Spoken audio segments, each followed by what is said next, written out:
Fala pessoal, beleza, beleza? Chegando para mais um Cearacast especial, falar desse Ceará que foi campeão cearense, interrompendo ali uma sequência do arquival e voltando a conquistar o título estadual dentro de casa e também nessa sequência do Vozão, principalmente com foco no Campeonato Brasileiro da Série B.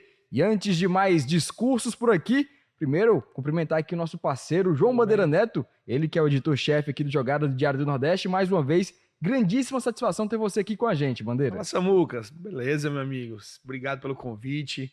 Todo mundo que participa aqui do Cearacast. Eu acho importante a gente debater esse momento do Ceará.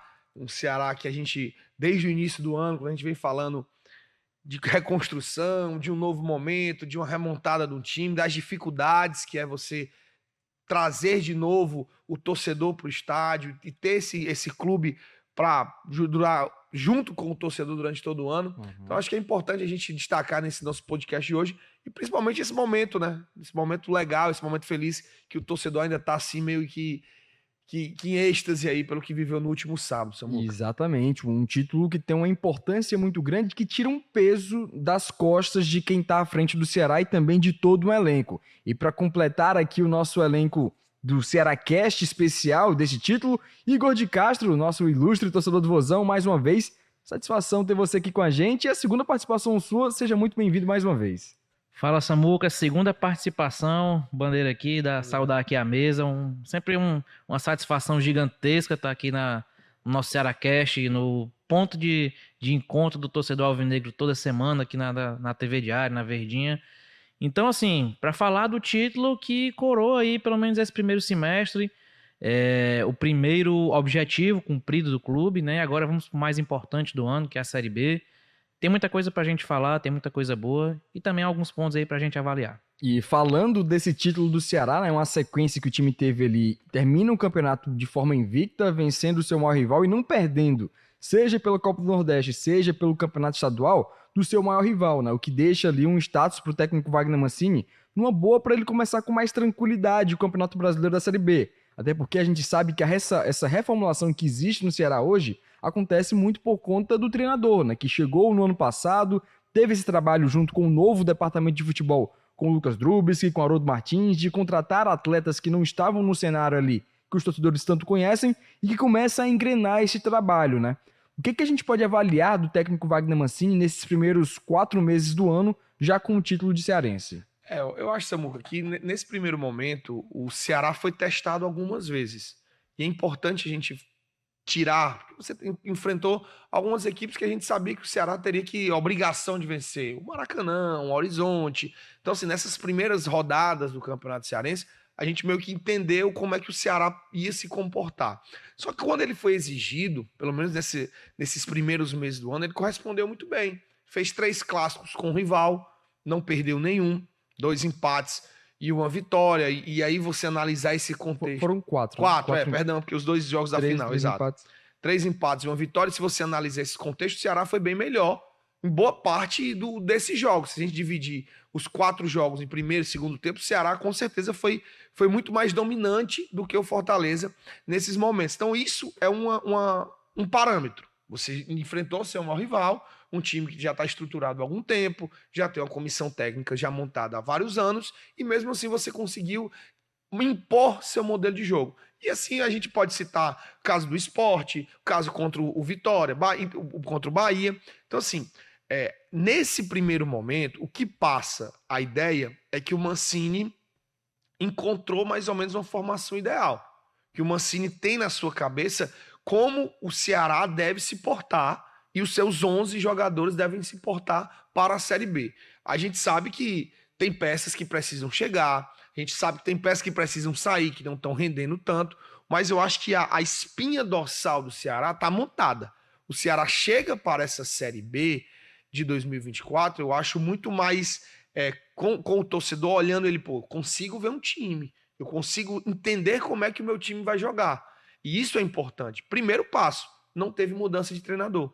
Esse início de temporada do Ceará é totalmente diferente da outra. Ano passado você teve várias coisas, perde o clássico para o rival, perde o título, vem um Copa do Nordeste, na sequência você demite um treinador entre uma final e outra. Ou seja, dessa vez me parece um Ceará muito mais sólido para iniciar essa Série B. E isso pode fazer uma diferença danada lá em dezembro. E pensando neste novo Ceará, Igor, e com essa impressão que a gente tem nesses primeiros 4 meses, você acha que o elenco do Ceará já está com a cara do técnico Wagner Mancini ou precisa ainda de alguns ajustes que o treinador precisa fazer na sua equipe? Olha, Samuel, eu acho que, como o Bandeira falou, ele encontrou mais ou menos uma espinha dorsal, mas realmente precisa de alguns ajustes. Tanto atletas como mesmo algumas substituições dele ainda levam algumas contradições no meio da torcida, né? A gente ganhou o estadual, mas a gente sabe das limitações técnicas do time, sabe das limitações técnicas do próprio Mancini. O Mancini não é o técnico que a torcida idealizava, mas para o momento ele era o cara certo. Ele não é o que a gente queria, mas é o que a gente precisava para o momento. Era um cara que conhece o clube, já vinha de outra passagem, tanto como jogador como técnico, conhece o interno, conhece o sentimento do torcedor, já tem larga experiência aí no futebol nacional e está conseguindo fazer essa reconstrução desde o final do ano passado, quando ele assumiu ali mais ou menos na 20ª e pouca rodada da Série B. Uhum. Então, assim, é um trabalho difícil, dia sim, dia não, com alguma matéria negativa sobre o clube, psicológico dos jogadores, manter os caras focados, manter o elenco blindado dos fatores externos, conseguir levar esse título diante de um adversário tecnicamente superior, financeiramente superior, pode dar um gás novo para a Série B, pode dar um up que no ano passado não teve, um emocional. Já começar a Série B com um adversário de confronto direto, tentar logo vencer, diferente do que aconteceu ano passado, entrou com a cabeça dividida ali na Copa do Nordeste, então você já sair atrás, não é bacana na Série B, já começar largando bem é essencial. Então, assim, o Ceará hoje aparentemente tem tudo para dar certo. Começar bem, né? O caminho é longo ainda, tem muitas rodadas aí de Série B. O caminho é longo, mas a impressão que passa é de que o trabalho está sendo feito de maneira correta e séria. Se vai dar certo, não sabemos. Mas a impressão que dá é que parece que está caminhando aí na maneira correta. E o trabalho que vem sendo feito, o peso que é tirado do Ceará, eu acho que, não sei na impressão de vocês também, mas o Campeonato Cearense, ele meio que ele tira o peso do Ceará no primeiro semestre, ao ponto que uma Copa do Nordeste meio que não teve tanto a relevância que tinha em outros anos, como já teve neste ano de 2024, né? O Ceará que consegue vencer seu maior rival e vira a chavinha com foco total na Série B. Até mesmo deixando com menos relevância o jogo contra o Sport, né? Teve a eliminação, mas um Ceará que no Campeonato Cearense conseguiu ser maioral, né? Mas sabe o que é, Samuel? Muito pela forma como é conduzido. O Ceará, ele perde o título do estadual do ano passado e aí é meio que desaba muita pressão sobre diretoria que estava começando, sobre comissão técnica. Aí você faz um bom jogo, aquele jogo da ida contra o Sport, que foi um bom jogo que o Ceará jogou. No meio de semana, você acha que pega o ABC. No final de semana, pega o ABC, perde. E aí você demite um treinador. E aí você fica assim, cara, eu tô comemorando o quê? Né? O Ceará é campeão na quarta, e aí fica aquele sentimento de desorganização, porque é isso que passa. Então, a forma como você conduz até as suas conquistas, isso diz muito sobre o momento que o torcedor... E o torcedor, ele é passional. Ele vai no calor da emoção, pô. Você vai, ganha um título, aí você faz o recorte agora para 24. Você ganha um título, você está com a comissão já formada há 4 meses, traz o Lucas, reformula o departamento de futebol, traz o Ricardinho, né? Bota um jogador que tem unificação com a torcida para ser esse elo entre diretoria e jogadores. Você traz o Drubs, que tem uma experiência em subir com times. Mantém o Mancini com aquele projeto. O Mancini chegou ano passado com um projeto de subir com o time. Então, assim, você tem todo um projeto de futebol. Eu estou fazendo esse recorte de futebol porque depois eu quero entrar em outro tema.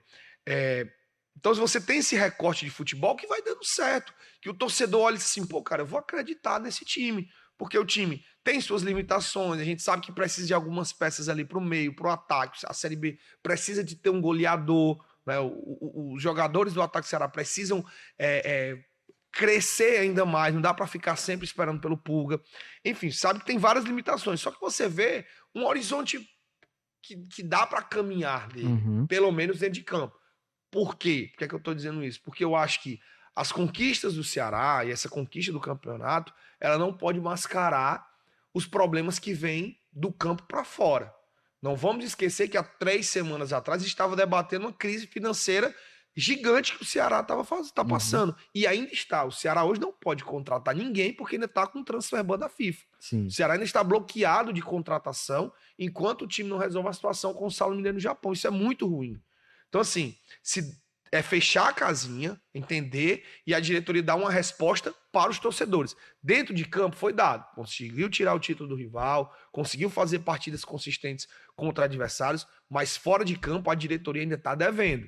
Ainda está devendo resolver situações na justiça, acabar com esse papelão de estar toda semana um jogador botando o time na justiça por pagamento de dívida, resolver essa história com Floresta, né?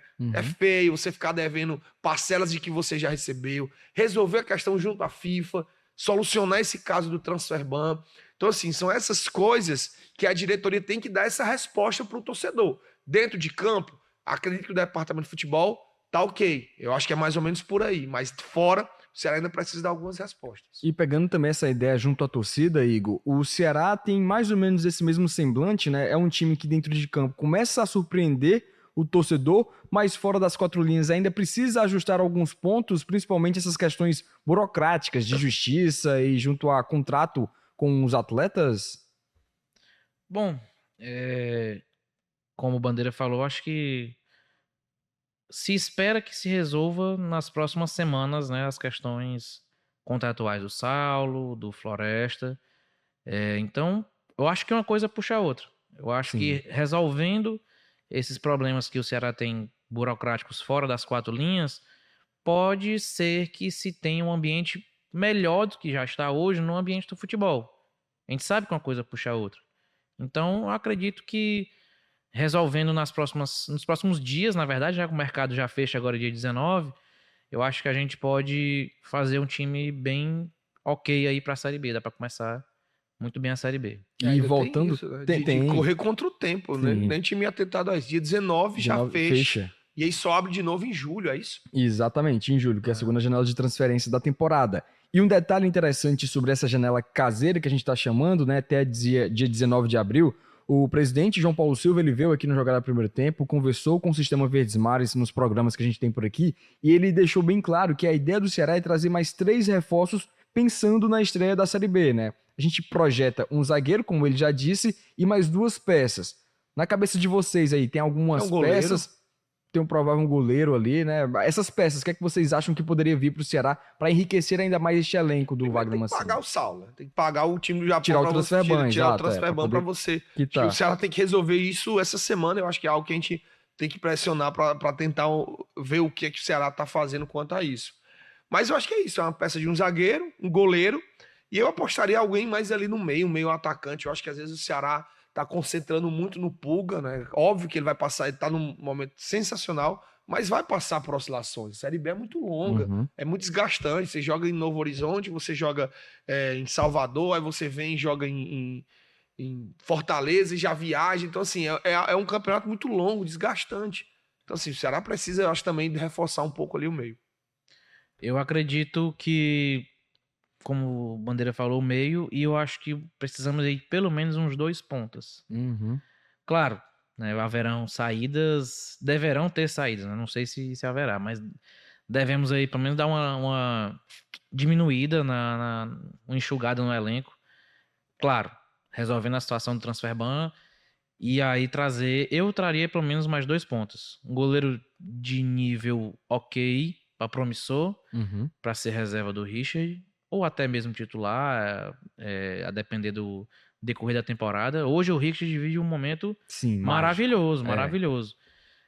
Um zagueiro a mais. Vejo hoje o Ceará com 3 zagueiros consistentes. Essa 4ª vaga de zaga fica ali o Jonathan, às vezes algum rapaz da base. E esse meio atacante, e traria pelo menos 1 ou 2 pontas aí, principalmente ponta direita. E voltando ainda a falar do Campeonato Cearense, eu queria trazer alguns pontos com vocês em relação a esta campanha do Ceará, né? A quem se deve essa campanha? E, assim, 3 pontos que eu queria que vocês analisassem. Primeiro é em relação ao destaque do Ceará. Quem você destaca desta temporada do Ceará, do Campeonato Cearense principalmente, dos jogos do estadual, que foi importante nesta trajetória do Vozão com o título estadual de 2024? Eu vou colocar o Pulga. Eric Pulga é a cara falar do... Pulga pra ele dizer Richard. Mas agora aí como ele falar inverteu, né? Aí fica agora vai fácil. pro Richard. Não, mas é porque realmente foi uma surpresa boa pra temporada. O Mancini deu a chance a ele no final do ano passado. Ele já dava mostras de que estava realmente evoluindo, começando a se acostumar com a camisa, com o ambiente, com a pressão da torcida. Ele estava começando a se ambientar no passado e esse ano realmente ele já começou realmente um foguete. Novo ano, muitos gols, né? Acho que se os companheiros do ataque ajudassem, dava para ter mais assistência. Acho que ele só tem 1 ou 2 no ano. Isso. Dava para ter pelo menos umas 5 aí nesse ano. Então realmente é muito ativo no ataque do Ceará, que teve o melhor ataque do campeonato.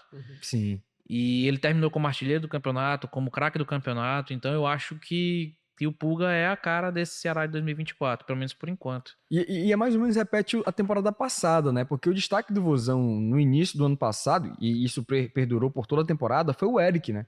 Que a torcida meio que não acreditava muito nele, né? Até uma figura diferente, porque o Eric vinha... ele jogava a Série A, mas não conseguia desempenhar com a camisa do Ceará. Já o Eric Pulga tem essa relevância que no ano passado, quando o Mancini chega, ele começa a dar minutagem pro atleta e ele começa a desenvolver ali um futebol interessante para os olhos da torcida. Teve até um jogo no estádio Presidente Vargas que ele faz gol e dá passe, que foi assim espetacular aquele jogo para ele. Golaço, inclusive. Mirassol, acho. Contra o Mirassol, exatamente.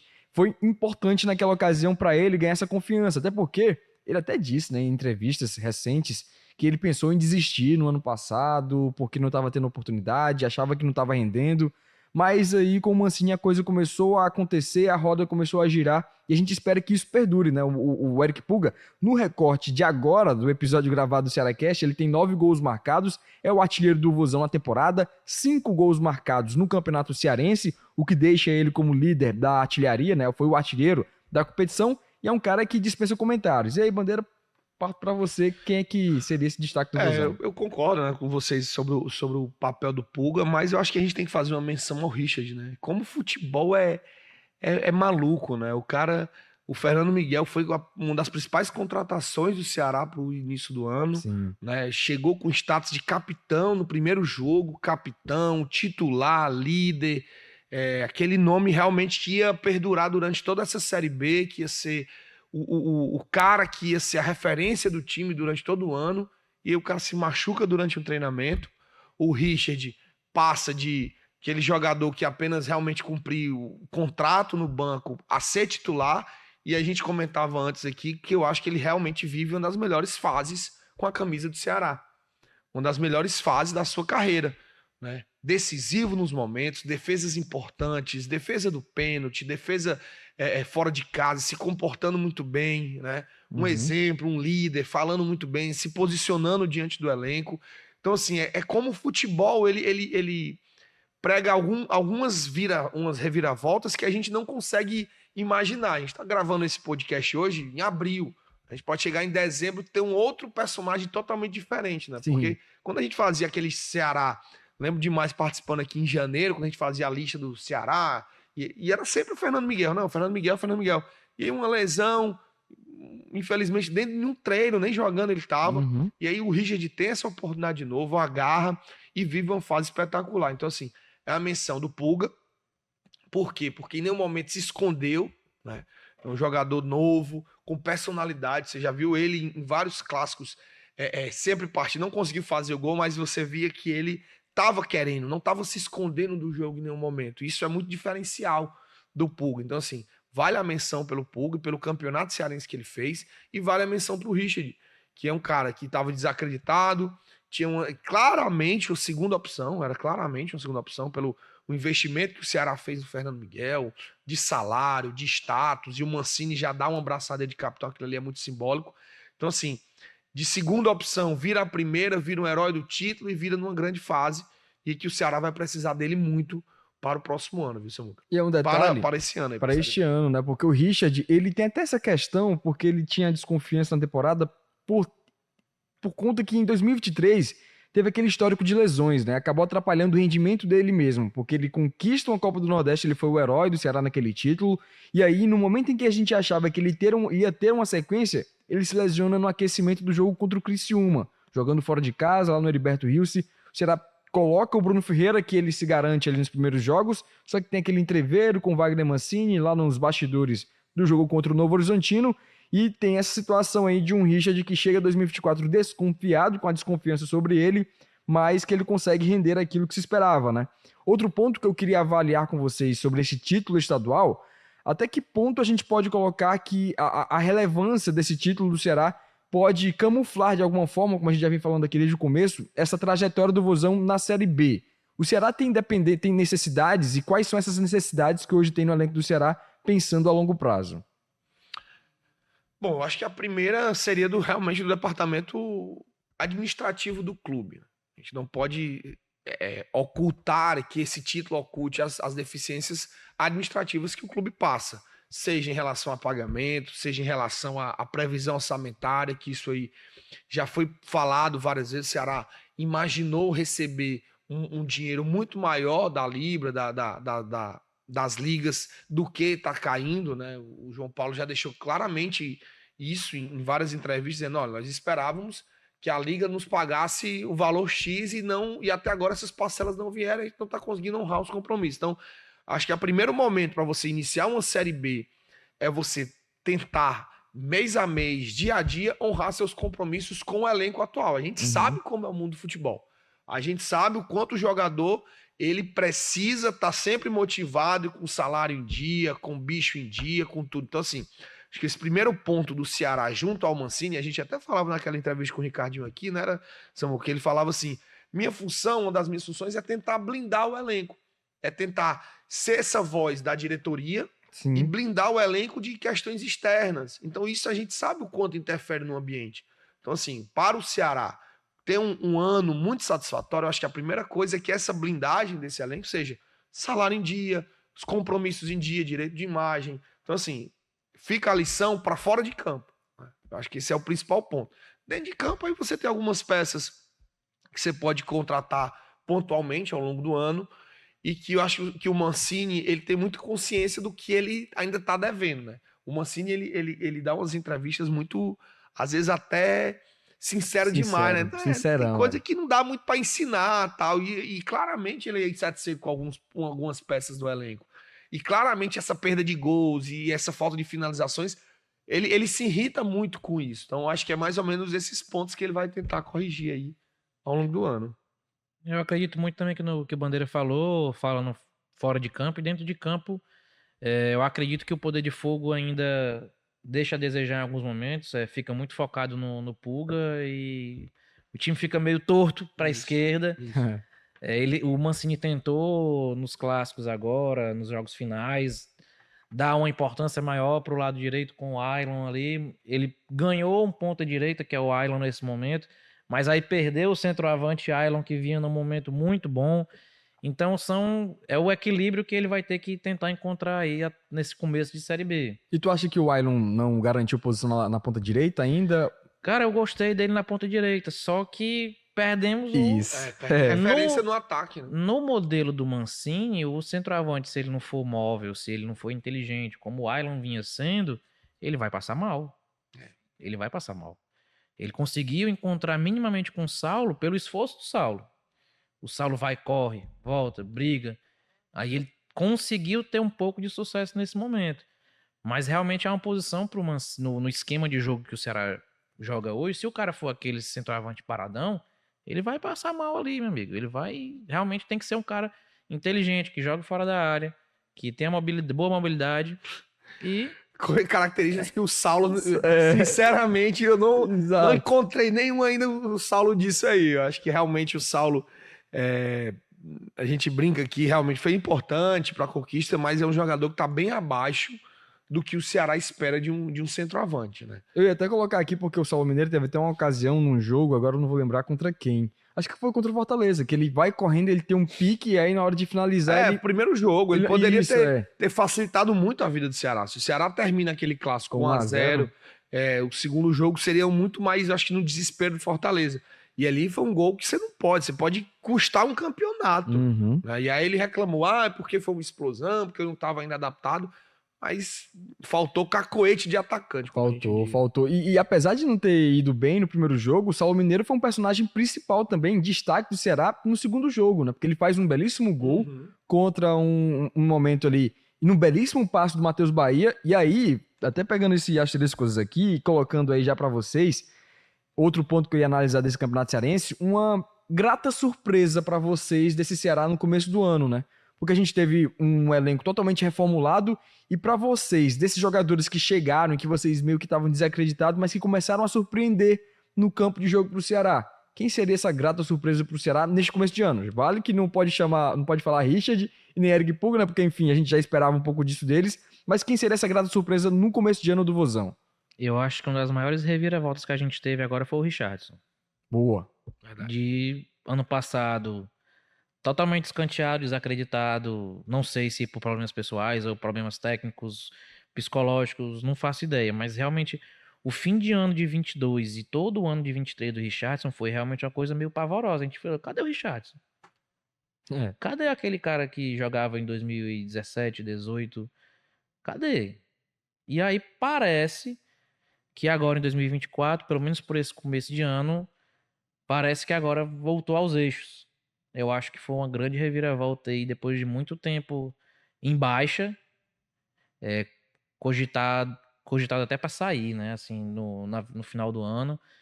O Mancini confidenciou que ele falou com o Mancini, pediu para dar uma chance a ele, que realmente ele não vinha bem e que agora esse ano ele ia tentar realmente um recomeço. Eu acho que a história do Richardson no Ceará hoje, pelo menos até agora, acho que é a maior reviravolta que a gente tem nesse elenco aí de expectativa e realidade. Até porque no ano passado a gente viu um Wagner Mancini que colocava outros atletas de outras posições na vaga que seria do Richardson, né? O Léo Santos circulou por ali, o Jean Carlos foi improvisado como volante por conta que o Mancini não depositava confiança no Richardson no estilo de jogo que ele tinha naquele momento pro plano que o Mancini tinha pro Ceará. Então, pra você, Bandeira, qual seria a grande surpresa? Eu acho isso, e aí pegando um pouco o gancho, o quanto a gente... É muito complexo qualquer análise que a gente faz, porque o Richardson, a entrevista que ele deu, dizendo que ano passado passou por muitos meses com a filha internada no hospital, e aí com isso ele faltava treinamento, não conseguia acompanhar os ritmos, e o torcedor se questionava, pô, cadê o cara que não joga? E a gente batia muito aqui, pô, cadê o Richardson? Tem que ser... E a gente esquece, às vezes, em alguns momentos, que existe toda uma história por trás daquilo ali, né? Do desempenho ter caído tanto, e o futebol ele não permite que você tenha muita paciência. Então, assim, é bom, é uma grata surpresa. Eu acho que é um jogador que eu mesmo avaliava que já tinha dado tudo que tinha para dar no Ceará, já estava ok, já era momento de construir uma nova carreira em um outro clube, mas não, conseguiu dar essa volta por cima, recuperou a confiança do Mancini, comemora a cada jogo que não leva cartão. Então, assim, virou uma referência mesmo que esses novos jogadores que chegavam, e aí tem o Matheus Bahia, tem uma zaga nova, e aí essa galera que chegava precisava encontrar uma referência dentro do clube, né? E o Richardson é muito disso, pô. Você já viveu quantos clássicos desses, você já viveu quantas perdas de finais de campeonato. Então isso mexe com os outros jogadores que estão no vestiário. É importante você ter essa presença. Você tem a presença do Ricardinho nos bastidores, você tem a presença do Richardson dentro de campo, porque isso passa para essa galera que está se formando agora, porque os caras não têm ainda identidade como clube. Você está contratado há 4 meses, você está chegando agora na cidade, você está se familiarizando ainda com a torcida. Então, quando você vê uma referência desse, é totalmente diferente. Isso, e até a gente tem até as imagens aí, Thiago Gadelha, né, hoje o nosso diretor, mesmo, né? Ele foi lá pra Arena Castelão, né, deu um baile mais uma vez. A gente tem umas imagens aqui do próprio Thiago Gadelha, do título do Vozão, aqui pro Sistema Verdes Mares. Para quem tá acompanhando aí no podcast, ou então ou apenas ouvindo na Verdinha, agora os atletas levantando a taça com Richard, João Paulo Silva, Saulo Mineiro, Richardson e todo o elenco do Vozão levantando esta taça que foi tão suada para conquistar e tem uma relevância histórica pro lado alvinegro. Agora o Wagner Mancini, extasiado, indo para a torcida, ele até dando entrevista depois do jogo, ele fala que o momento foi tão importante para ele porque naquele dia, naquela data, 6 de abril, marcava o aniversário da mãe, né? Da mãe dele, né? Se ela estivesse viva. e tinha uma relevância ainda maior para ele essa conquista, né? O Mancini, que foi campeão em 2002 como atleta, 2011 como treinador, e repete esse feito em 2024 com o Ceará. E um time que começa a engrenar com o técnico Wagner Mancini, a gente está vendo também que nessa festa que teve na Arena Castelão, os diretores, filhos dos jogadores participaram, e foi muito bacana porque a gente conseguiu bater um papo com todo mundo.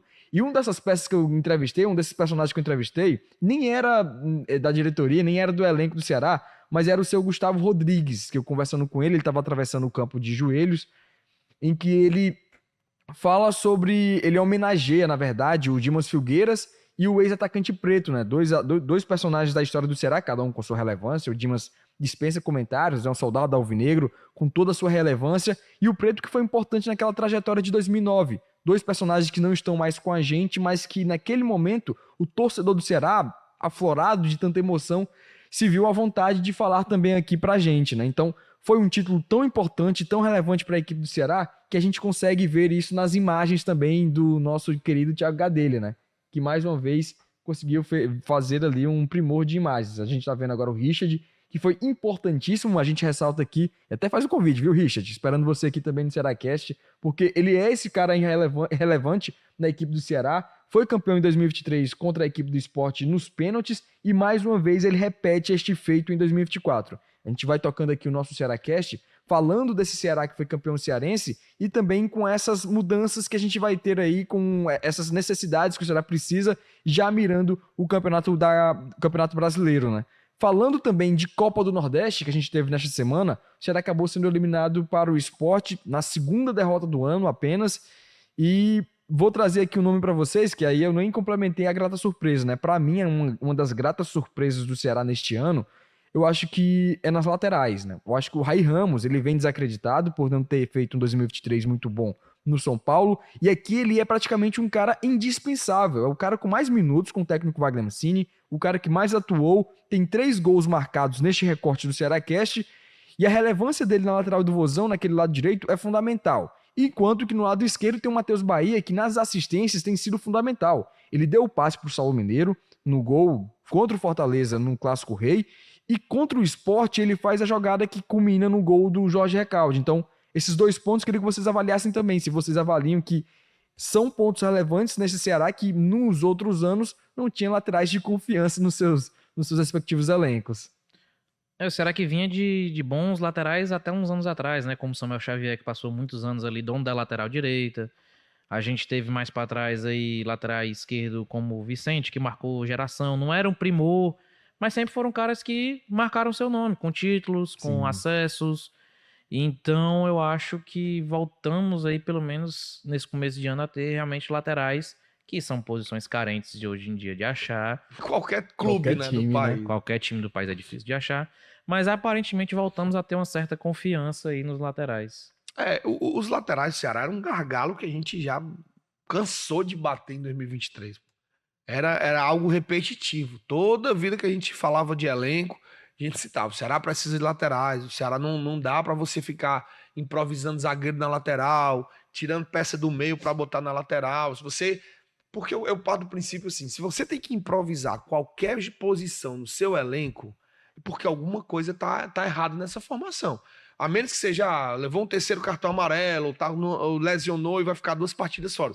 Aí tudo bem, você faz umas adaptações ali específicas para aqueles jogos. Agora você passar o ano inteiro jogando improvisado, pô, alguma coisa estava errada na construção do seu elenco. Você tinha que ter repensado isso em alguns momentos nas suas janelas. Ao meu ver, eu acho que esses laterais do Ceará, que é uma posição de pressão, né? Porque aí você tem que apoiar o ataque, ao mesmo tempo você tem que ser aquela base sólida ali na zaga. É uma posição realmente escassa no futebol como um todo e caro, né? O futebol brasileiro, ele deu uma inflacionada muito grande. Então, assim, você tentar montar essas peças com posições de ofício, de origem, é importante porque você já leva o seu elenco para dizer assim, olha, essas são as posições fixas e aí vocês vão disputar a vaga. Ao meu ver, eu acho que vai. Eu acho que o Mancini encontrou no Rai Ramos uma grata surpresa. Eu acho que ele pode render muito mais. Tudo vai depender muito desse início de Série B. Como é que o Ceará vai começar, como é que vão ser esses primeiros adversários, né? Estreia fora de casa com o Goiás, né? É dentro de casa com o Goiás, então assim, é um adversário já duro, né? O Goiás fez um bom campeonato goiano, não foi campeão, mas dentro de casa eu acho que o Ceará é fazer aquela fórmula que a gente veio falando, né? E tá Fazer se o papel. reforçando, né, também. O Goiás tá indo Pegando atrás de peças. inclusive do futebol cearense. O Lucas Ribeiro, que não foi aproveitado pelo Ceará, tá indo lá pro Goiás. Mas dizem que o Lucas Ribeiro vai reforçar o Ceará aí. Né? Tem essa coisa que ele vai reforçar os O adversários. próprio né? Galhardo, né? O próprio Thiago Galhardo Isso. tá sendo sondado para ir para lá. É um Goiás também. Essa Série B, ela vai apresentar pra gente alguns adversários muito fortes, né? Uhum. Você tem o próprio Santos, né? Você tem o Sport que vem forte. América Mineiro Que sempre Curitiba, bate e volta. Curitiba. Né? O Goiás, é o próprio Ceará. E outros times nordestinos, né? Eu O acho que PRB estão mais ou também. menos uns 8 clubes para 4 vagas. Sim. Né?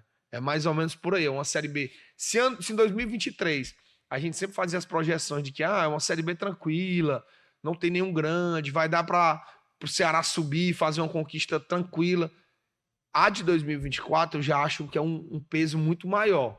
Pelos clubes que caíram, que são clubes tradicionais da Série B, ao próprio Santos, né? Que é a expectativa muito grande que ele bata e volte. Mas aí, se a gente for buscar historicamente, o Ceará só subiu em anos que tinha. Exatamente, tem isso. Tem que se apegar a isso. Tem que se apegar a isso. E vencendo os favoritos. Se ela subiu no ano que tinha o Internacional. E 2009 tinha o Vasco. E ganhou dos dois fora de casa.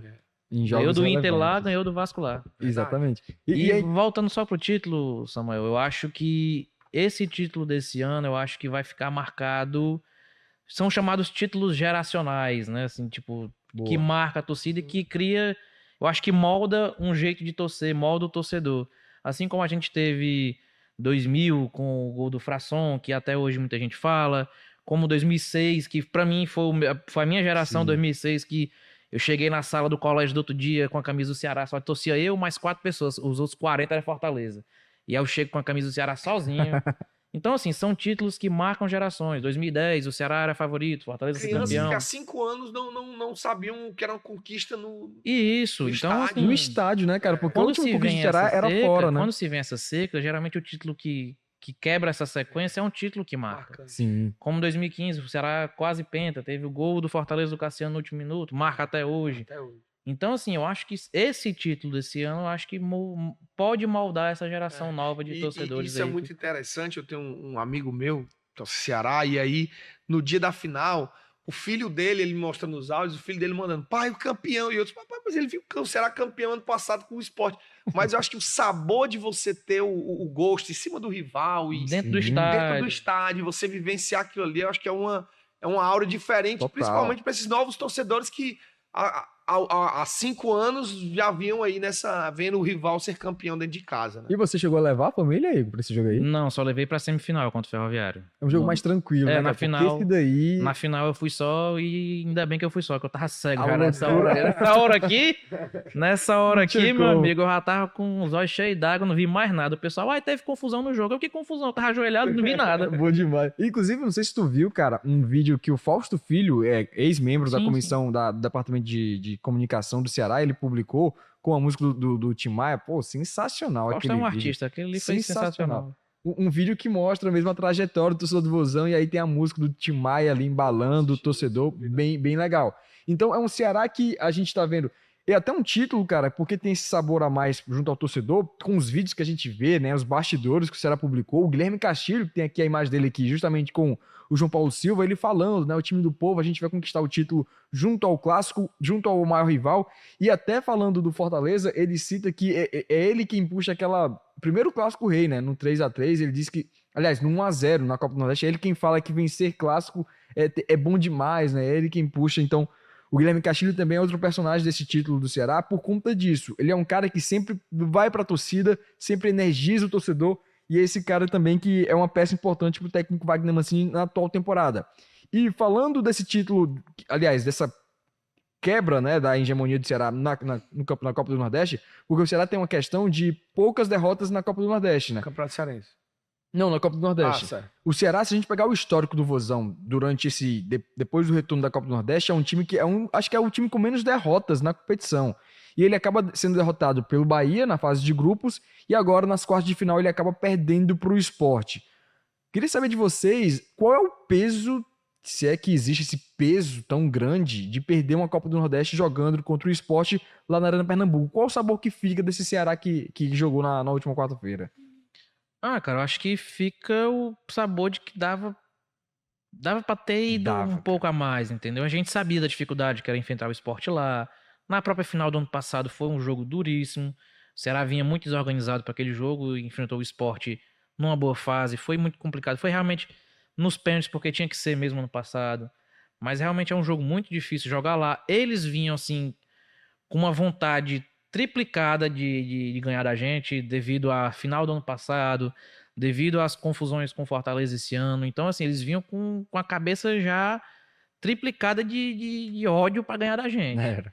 E assim, juntou com a final do estadual, em que eles fizeram um jogo tranquilo contra o Náutico no fim de semana, vieram mais descansados para quarta-feira agora. O Ceará Não teve o deslocamento da viagem. O Ceará teve uma final dura, difícil, até o último minuto. Exigiu mais, teve a viagem, como você falou. E aí, aqueles pontos perdidos na fase de grupos, né, se sente agora. Os 2 jogos que o Ceará... Os jogos não. O jogo do ABC que o Ceará vinha ganhando deixou empatar, e o jogo do Altos também, que em tese seria um jogo de 3 pontos, o Ceará conseguiu um ponto, e esses 4 pontos E o próprio fizeram grupo, falta, né, que né? se mostrou o grupo A da Copa do Nordeste, foi assim, algo absurdo, né? Mas A pontuação lá em cima e se for tirar, né, de ponto positivo, é realmente a postura da equipe, né, de não se entregar, de tentar guerrear ali com o Sport até o último minuto. Infelizmente, né, por uma infelicidade ali do ataque, no contra-ataque a gente tomou um gol besta, mas que fica de lição realmente não se deixar levar pela sensação boa do título e realmente não reforçar e também não se desfazer de algumas peças da equipe, né? A gente espera que esse tempo agora, esse período que o Ceará vai ter aí de 10 dias, se eu não estiver enganado, até a estreia da Série B, Sim. seja um período realmente para refletir, retirar o transfer ban, evoluir os setores que precisam ser evoluídos e realmente tirar quem não pode agregar em muita coisa na Série B. Com a conquista no último sábado, gostei dessa frase, Igor, de um marco geracional, assim. Foi legal. Eu me arrepiei, cara. Porque o Cearacast não deu pra ver, mas eu me arrepiei. Mas é verdade. Porque, o relato falado de um torcedor, isso é muito massa muito de ouvir legal. também. Porque, tipo, o Ceará ganhou, antes do Fortaleza, ganhou o Tri. Quem é a peça do Tri? O pessoal não lembra. Ganhou em cima do, sei lá, do Calcaia, 4-0. Fica... E aí? É a rivalidade que move, né? E engraçado que a gente tá falando disso de um campeonato cearense, né? A relevância que ele tem pros times daqui. O Ceará ganhou o Teto em 2014. Mas quem é aquela peça fundamental do Teto? Não tem. O Magno Alves tava jogando, ele perdeu um pênalti. Verdade. Não teve aquela coisa assim. Aí quando você tem alguém que quebra a sequência, por que o Cassiano tá no imaginário do torcedor? Porque ele quebrou a sequência do Penta. Exatamente. Por que é que o Richard, quando a gente fez esse espaço de tempo, o Richard vai ser muito lembrado, porque ele pegou o pênalti que evitou o hexa do rival. Né? Porque quando você faz o distanciamento histórico, é que você vê a grandeza. A gente tá ainda no calor, não tá nem com 7 dias ainda E tem a Dilson, tem Aleluia. Aleluia até hoje, aquele drible que ele deu, o André Cui deve estar no médico até hoje. Então, assim, são coisas que marcam. São títulos que dão a quebra. Fortaleza vinha pra ser tetra naquele 2006, que moldou a minha geração. Que era o quê? A gente pode estar lascado, mas a gente tem camisa pra ganhar dos caras. Os caras era o time de 1 milhão na época. Salário de folha de 1 milhão, que pra época era muito dinheiro, 2006. Pegaram jogadores da gente, pegaram jogadores de fora que eram... Era um outro momento que o clube vivia, né? E o Ceará juntou ali. E tinha perdido os 2 jogos Aí foi que eu me derrubei. 3-0. Não, foi 6-3 e 4-0. Exatamente. Eu ouvindo na Verdinha em casa o primeiro jogo 6-3, que eu não fui. No 4-0, rapaz, eu desliguei foi o rádio, rebolei foi no chão, de raiva. Aí isso aí já criou um sentimento, pô. E aí com um título é pra lavar a alma mesmo, né? Então é realmente coisa que marca. E a importância do estadual. A gente tá falando aqui de gerações que foram moldadas pela essa rivalidade como estadual. Então, assim, é por isso que um se alimenta do outro. Essa rivalidade nunca pode deixar de existir. E assim, e que seja de forma pacífica. Foi muito legal. Acho que é um ponto que a gente tem que falar aqui. Quanto foi pacífico, a gente não viu brigas fora do estádio, a gente não teve episódios de violência fora do estádio. muito bom, parabéns aos envolvidos. Tivemos lamentável cena dentro de campo ali, né? Onde foi. quem era para dar exemplo, quem faz camisa pedindo paz, não pode. Não dá. No primeiro título que você perde, você chegar lá e querer brigar. Mas voltando ao assunto só da Copa do Nordeste pra gente encerrar, é a história do que eu acho que esse título do Campeonato Cearense, ele tira um pouco o peso do que foi a conquista da Copa do Nordeste. Ela já vem atual campeão, diante de todos esses fatores que o Igor falou. Viagem, desgaste, pouco tempo de treinamento, o esporte parecia que estava jogando final de Copa do Mundo, jogo descansado, né? Porque já tinha feito 2-0 no jogo da ida contra o Náutico. Enfim, eu acho que é um Ceará que vai ter muito mais tempo, não vai essa eliminação da Copa do Nordeste não vai mudar em nada o trabalho que o Mancini tem planejado para o time na Série B, porque desde o início eu acho que os jogadores entenderam isso. Gente, o foco é o acesso, até para tirar um pouco o peso do que era o cearense, entendeu? Sim. Se o Ceará perder o cearense, não é ter arrasado, o foco é o acesso. Sempre que a gente entrevistava qualquer pessoa do departamento de futebol do Ceará, eles diziam isso. Então, acho que essa perda essa eliminação na Copa do Nordeste deixa muito essa lição de que o trabalho vai ser continuado e agora o foco é essa estreia na Série B. E até falando um pouco aí, né, de bastidor, o coordenador acabou de mandar mensagem aqui que a audiência no jogo contra o Sport, Ceará Sport, foi assim... Da Verdinha? Estonteante, viu, meu amigo? Todo mundo... J. Romulo na narração, Wilton Bezerra nos comentários, na reportagem você sabe quem é que tava, né? Era ele? Ora, meu amigo! Era o Conradinho. Enfim, foi sucesso. Muito obrigado aí quem ficou na audiência lá da Verdinha, no YouTube, tá? Porque teve transmissão na TV e muita gente acompanha pelo rádio, né? E muita gente bota pelo YouTube. E a audiência no YouTube, a gente tá vendo aqui, foi um sucesso estrondoso. Muito obrigado a todo mundo que ficou aqui na audiência. E pros detalhes finais aqui do nosso CearáCast, ainda falando deste momento do Ceará, em que pesa esse novo momento do Ceará, essa virada de chave, mirando o Campeonato Brasileiro da Série B? O que a gente pode trazer de relevante desse Ceará no sentido de o time estar pronto ou ainda precisa de algumas mudanças no elenco, que hoje o elenco que o Mancini tem? Por exemplo, o time titular do Ceará, você já sabe de cabeça, Igor? Quem é que você acha assim? Esses aqui são os 11 titulares do Vozão. Eu tenho algumas ressalvas, mas os 11 eu sei. Ressalvas de não eu não queria. queria. Não queria. Não. Mas é Richard, Raí, a zaga, Matheus Felipe, e aí tem que ver se vai ser o Ramon, né? Não sei o grau de lesão. Ou o David Ricardo. Na esquerda, o Matheus Bahia. Volância vai ser Richardson, e aí tem que ver. Não queria o Mugni. No momento, não queria o Mugni. Pois é, cara, o Mugni não deu liga ainda, né? Não, ainda não deu liga. Pode ser o Castilho. Pois é, colocaria o Castilho. E o Lourenço, que vem no momento também muito bom. E na frente, realmente, ali, a ponta direita tá uma lacuna ainda se o Ailon fica ou se vão atrás de alguém. E o Pulga na esquerda e na frente ali, pelo menos por enquanto, eu deixaria o Saulo. Só. É mais ou menos por aí. Eu acho que o Castilho ele tem essa vaga. Ele conquista essa vaga porque realmente o Mugni... Tem uma surpresa aí que é o Recalde, né? Que parece que estreou agora contra o Sport. Eu gostei do jogo dele. Na posição de meia mesmo ou eu acho que ele entrou mais como um 9 ali. As contratações estrangeiras do Ceará ainda não... O Barcelona ainda não mostrou muito a que veio. O próprio Recalde... Facundo Castro lesionado, né? As contratações que se a gente criou uma expectativa, pelo menos criou uma expectativa pra gente ver como é que iam se comportar, não... Eu acho que até agora não mostraram de adaptação. O Recalde eu espero muito dele ainda, cara. Eu acho que ele vai render... Eu acho que o que eu espero mais é ele. Pela bola que já jogou, o que foi falado dele também, exatamente, né? Nos bastidores. Eu acho que contra o Sport a gente teve uma mínima amostra do que ele pode deixar em campo aí. Eu acho que... Gostou do Recalde?